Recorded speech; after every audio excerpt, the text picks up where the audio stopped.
Alright, topic of this video is the 4 levels of money. I'll get right into it. Okay, so first, I'm going to draw a pyramid, right? This pyramid will have 4 levels. 1, 2, 3, 4. Now, on the bottom level, we're going to say basic food, clothing, shelter. Next level, minor luxuries. Third level,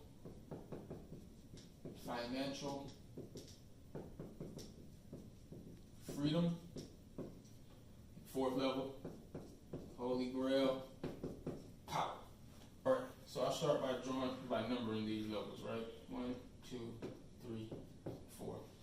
Okay, the people on the first level is pretty self-explanatory. These people earn enough money to afford basic food, clothing, and shelter, and not much else, right?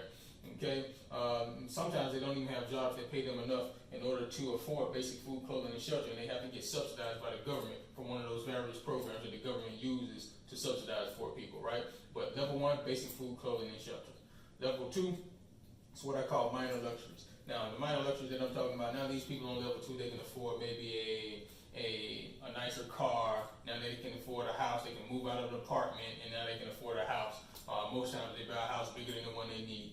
But they can now at least afford a house because they got a job that allows them to show income enough to get a mortgage, right? Okay, so now the interesting thing about the people on level 1 and the people on level 2 is that these people are very similar, right? Similar in mentality, right? The only difference is the people here actually have a job that allows them to get the things that the people on the first level just can hope and dream about. The people here, they want a house, they want a car, but they can't afford it. The people on the second level, that's pretty much be the extent of their ambition too. They don't really want much more than a house and a car, but at least they're in a position to get it, whereas the people on the second level can't get it. So their mentality is the same, they think the same, they have the same goals and objectives, but these people just have a little bit more money that allows them to actually go get the stuff that these people can only hope for, right? Okay.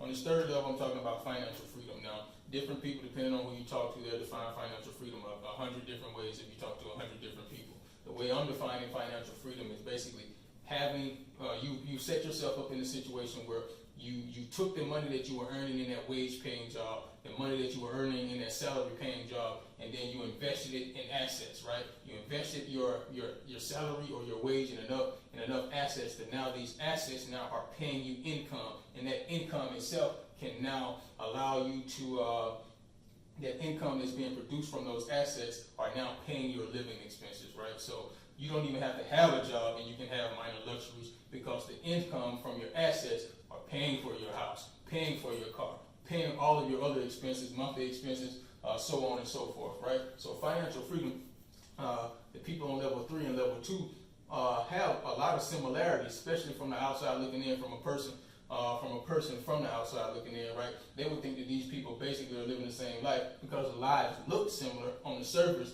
but really what's going on under the surface is a lot different. These people are working 40 hours a week, 50 hours a week in order to maintain this life that they have, but these people, they're not necessarily having to work as hard because there was a time period where, of course, yeah, they did have to work just like these people, but they made the decision to save, invest, and now these investments have started to turn into income that these people now use to pay for the same assets, pay for the same luxuries that these people are working hard, breaking their back every day to get, right? Okay, so that's level 3, financial freedoms, right? Now the fourth level is power. Now power is a relative term, and some people are intimidated by the term, but power is not a good thing or a bad thing. It just is, right? And you can, once you have power, you can do whatever you want to do with it, right? But essentially, what I'm talking about power within the context of money, all other things equal. If you have